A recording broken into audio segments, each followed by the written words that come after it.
মানুষের অধিকার তারা ছিনিয়ে নিয়েছে। এই মানবাধিকার লঙ্ঘনকারী পতিত স্বৈরাচারী সরকারের সকল ব্যক্তিকে আইনের আওতায় এনে বিচার করতে হবে। মানুষের মৌলিক অধিকার নিশ্চিত করতে হবে। এই আহ্বান জানিয়ে vice chairman ATM Mahbubul Alam ভাইকে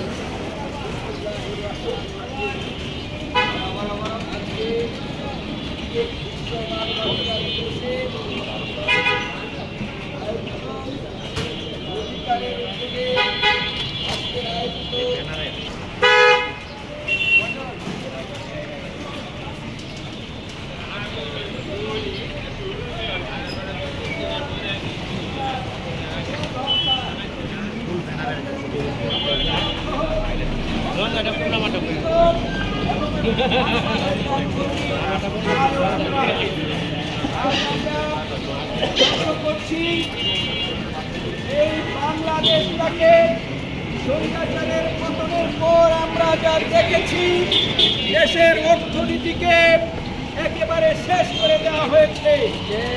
মানুষের অধিকার বলতে